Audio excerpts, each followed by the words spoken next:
Okay, hello.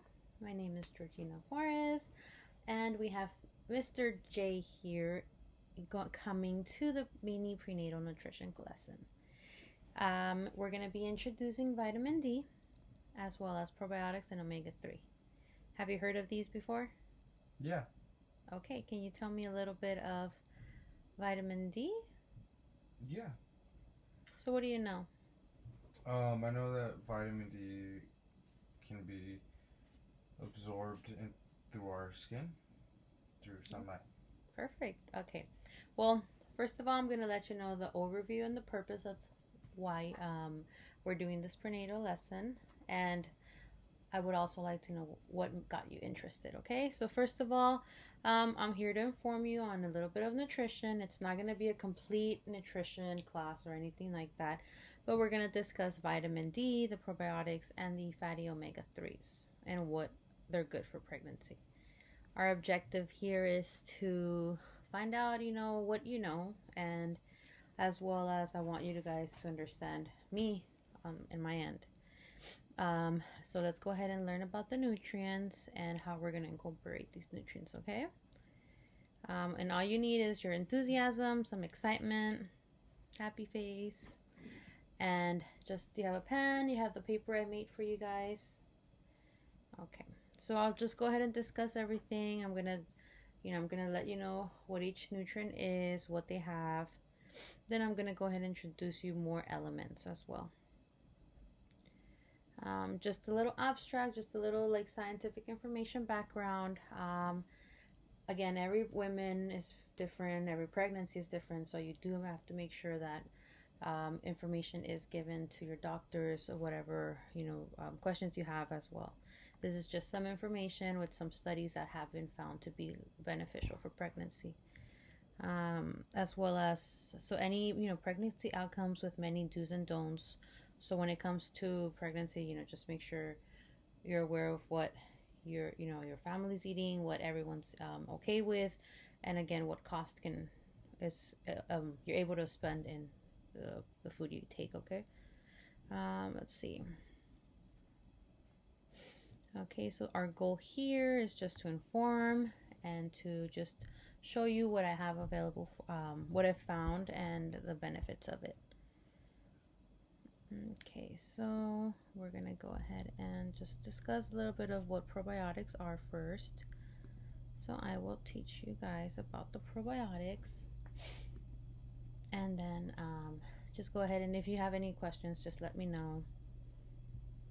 So basically, probiotics have been known to be come from fermented microorganisms. They are probiotics. Basically, are maternal supplementation.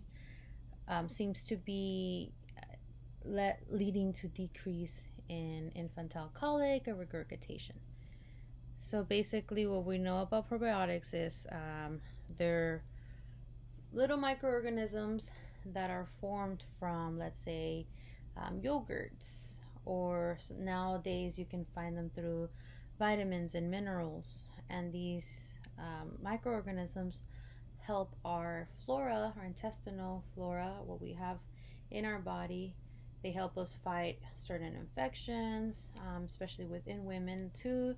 It helps a lot with their pH, their vaginal pH, as well as there's have been many linked studies to, again, as I mentioned a little bit earlier, that when mothers have taken the prenatals, they have been known to help with baby colics and babies regurgitation, meaning like the coming of the fluids from their bodies.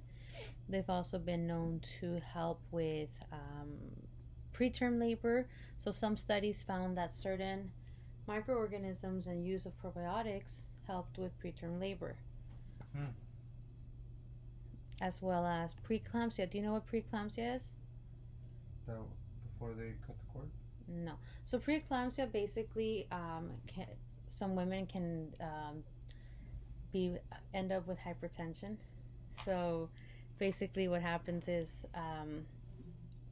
this hypertension gets so severe that the baby and mom are both at risk of um, life or death situation. So there's been research that certain and a specific amount of strains of probiotics and throughout pregnancy have been able to decrease preeclampsia because of decrease in inflammation that probiotics cause. There's also been studies of eczema. So eczema is an autoimmune disease.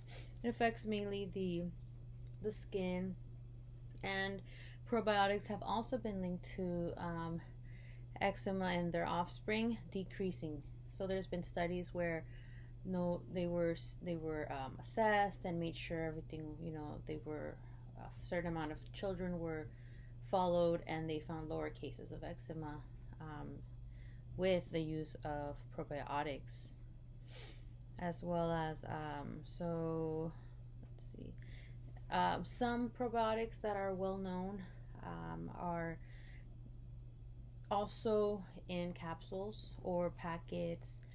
There are certain products like Visbiome probiotics, which are maternal supplementation, and they're the ones that have been specifically known for that, the colics and all that little regurgitation.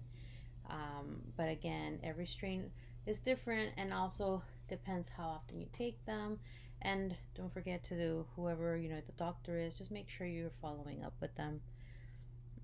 And I do have some image, pictures of the probiotics that I myself am taking, because I myself am pregnant. So there's probiotics from here, Garden of Life. You don't have to get this brand, but these probiotics are great. I've been taking them for some time, and it makes me, especially because a lot of times with pregnancy, women do suffer from constipation, and probiotics also help a lot in that. There's kefir, which also carries different kinds of probiotics, just like, let's see, just active cultures. So there's kefirs, there's like basically yogurt. Also, the wick gives yogurt, and there's, you'll find active cultures on there. I do take a protein. Again, always make sure you talk to your doctor. This protein specifically has the Bacillus coagulans, which is a type of probiotic again. And as I mentioned before, there are many studies. It's always good to look back. I can always discuss every study we went through, and where I got it from, so that you guys are aware as well. And the next element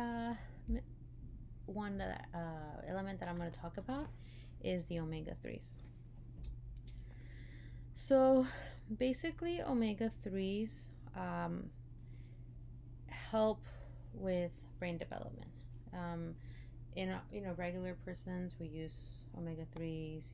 They always tell you it's good fatty acid, but specifically for children, fetal brain development is one of the biggest reason why omega-3s are important.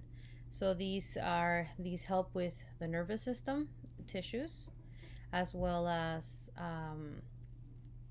DHA, which is a type of omega-3.